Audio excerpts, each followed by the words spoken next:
How's it going, everyone? Welcome back to another GT Online Q&A. My name is Saintsfan, and today, as always, I have some good old questions from you guys on Twitter. And the first one from Jonathan: why is it that Rockstar made RDR2 online, but they're not adding anything to it, but they keep adding stuff to GTA Online? Well, there's a couple of things, and it's definitely a lot more complicated than what I'm about to say. Like, behind the scenes, there's probably way more stuff going on than we could even imagine. But I think, number one, Red Dead Online, they were not prepared to release it. I truly believe behind the scenes, they were working on Red Dead Redemption 2, the single player, for the past, 5, 6, 7 years. And then, the last year of development, they're like, oh, we should probably put it online in this game. But they just never had enough content and enough features and stuff to really have it be good. And that's why we have what we have now. There's nothing in it. There's just not a lot of content. And I think that's what they've been doing for the last, 6, 7, 8 months, however long it's been since that game's come out. They've been working behind the scenes on making some more content for the game. So I think that's number one. It just wasn't ready to be released. And I guess that's why they did put beta on it. But it's almost like it was in alpha or pre-alpha stage. Where, on the other hand, why they keep adding stuff to GTA Online, I think it's because they know what they can add. They don't need probably as many people to add stuff to GTA Online. They probably have stuff stashed away that they could just drip feed. And I think that's kind of maybe what the Simeon repo missions were. Pretty simple things that they could make, that they could release that's, new content. But if you look at it, GTA hasn't really received any big content basically since the last DLC. So it's not like GTA is getting major stuff and Red Dead isn't. They're both really not getting anything major. But GTA, since it's just been around for so long and it has a lot more possibilities, they've been adding some little things here and there. So I think that's sort of why. But, again, maybe in the future we'll actually get a really good Red Dead Online once they figure out what they wanted to add and once they get everything done. But at this point, it's when is that going to be? The next question from George: with the slowdown of updates for both GTA Online and Red Dead Online, isn't it safe to assume that Rockstar may be working on something else? I think it definitely is safe to assume that, but I definitely don't think it's safe to assume that they're not doing anything for Red Dead Online. Like I just mentioned, I just would find it very, very hard to believe that Red Dead Online isn't or they don't plan on having Red Dead Online being a major thing. And what I mean by that is I seriously doubt they're just going to release one, big DLC, the one they've probably been working on for Red Dead Online, and then call it quits. I just don't see that happening. So I'm sure they will still continue working on Red Dead Online DLCs, but maybe instead of having everyone in Rockstar, all the developers working on Red Dead like they were doing for the single player, it's probably maybe split up now, and you have half of the developers working on the next game, which is probably GTA 6, considering all the rumors we are getting, all the leaks we are getting. So yeah, I would definitely say it's safe to assume they're working on something else behind the scenes, but when will we know about that?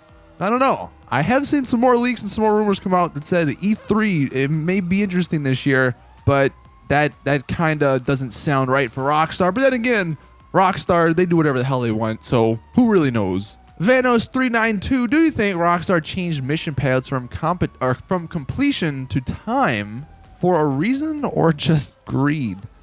Well, the reason, I don't want to call it greed, but the reason they totally did it was because initially, if anyone remembers playing GTA Online way back 4 or 5 years ago, when you were playing the missions, the contact missions, you would get paid a lot more than you do now. And the beauty of how it was you could complete a mission as fast as you wanted and you got the maximum amount of money. So you could complete a mission in, let's say, 2 minutes, and you would still receive, I don't know, $40,000, $50,000.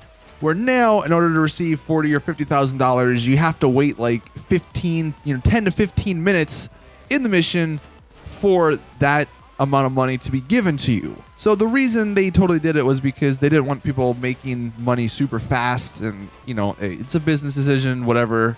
But no, that's definitely the reason why they've done it. Although I will say, I don't know why they haven't just made double money on contact missions the standard. Because if you ever play a contact mission without double money, you get like $15,000, if that. And it's like, all right, thanks. Now I can buy half the t-shirt I want. And even that's a stretch. Like, there's a lot of things, a lot of old ways to make money that totally should just have double money on them all the time. Then we have Zach. Do you think the next DLC will be a huge DLC or a medium-sized DLC?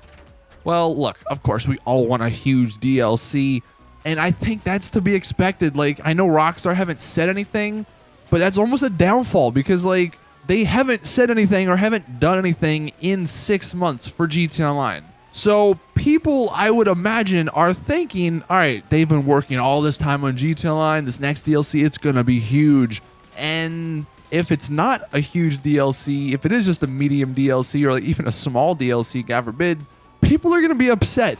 Even though Rockstar hasn't said anything and, you know, nothing's really been leaked, but just because they've not said anything and people maybe assume they're working on a GTA Online DLC, I would think most people think the next one is going to be huge. That's why if it's not, Rockstar should just come out and said, hey, look, guys, this is the sort of outline on what we're doing.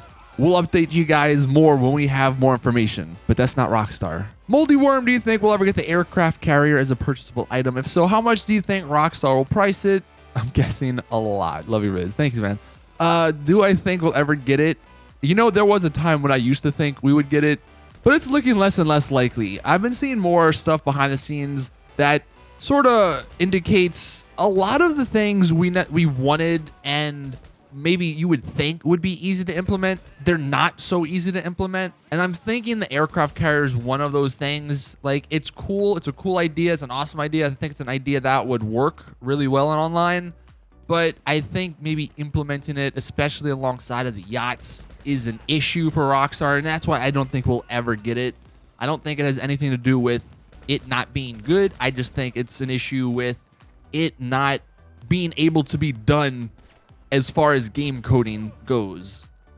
That's just my little speculation. If it were to ever be added, it would be a lot of money for sure. Like 100%, 5 million at the minimum, probably 10 million though you're looking at. Martin, do you think Rockstar will only do one update this summer? Yeah, probably. I mean, we've only gotten, well, we have no updates this year, so I doubt they're going to have 2 summer updates unless they were smart about it. And they've been working on, you know, multiple updates, and we have the big one, let's say in June or July, and then we have a smaller one in, let's say, August or September. You know, that would be awesome, but probably what's going to end up happening is we're just going to get 2 big DLCs this year, one in the summer and then one during Christmas. And I think that's kind of reasonable if you think about what Rockstar are doing behind the scenes. Like we talked about, they're working on Red Dead Online, they're working on GTA 6, and they're working on GTA Online still. So I think it might be too optimistic to think we're going to be getting more DLCs than 2. And then the final question, the question of the day from GTA 5 Mods. When do you think the next DLC will drop? And if GTA 6 is next year, will Rockstar keep about it or drop it this year or drop a trailer a month before the game comes out? And the reason, I know that's kind of a confusing question there, but the question that I just wanted to ask you guys bouncing off of this, do you like the quiet approach, the silent approach that it seems like a lot of games are actually taking lately, where they release a trailer and they announce the game only months before the game actually comes out? I think the most recent example is Borderlands 3. We didn't know about it until a couple weeks ago, and it's coming out in September of this year. So there's only, 6 months between the release or the announcement and the release. And then I believe Bethesda did this with Fallout 4 and Fallout 76. They announced them at E3, and then they came out later that year, like in October or something. So like 5 months between the announcement and the release. And I've seen a lot of other games sort of do something similar. I mean, Apex Legends, a game that was fun for a couple of months. That game literally, they announced it on the same day it released, and it blew up, you know? So I think there's a trend in the gaming world that companies are starting to see that, all right, maybe we just sort of surprise them. And we all know Rockstar have done this for pretty much every DLC. they either wait till the day it releases to announce it and release a trailer, or they just wait a week before and then they announce it and drop a trailer. And maybe that's what they're going to do with GTA 6, which is completely the opposite of what they've done with like every other game they've released. Red Dead Redemption 2, GTA 5, all those were announced like 2 years before they released. Now, granted, those games got delayed like 4 times, so I guess maybe that's why. But still, if we were to believe the rumor that GTA 6 is coming out next Christmas, then it might make sense that they wait until next summer to release a trailer and release information about it and announce it actually officially. Because when they do announce it 2 years before, it's like people kind of forget. Like with Red Dead 2, obviously leading up to it, there's a lot more marketing and exposure and stuff. But before those couple of weeks, you're like, wait, Red Dead Redemption 2 comes out, because you remember the trailer from like 2 years ago, but it's not really recent in your mind, so it's not really giving you, or it's not really getting you excited for the game. So maybe that's what they're gonna do. Yeah, I don't know. I just wanted to see what you guys thought. Do you like the approach where they announce it and then release it only a couple months later, or do you like the traditional approach where they announce a trailer and the game like 2 years before it actually comes out? Anyways, thank you all for watching. That's gonna do it for this video. Please drop it a like if you did enjoy. Subscribe for more GTA Online content. And as always, I will see you guys in the next one.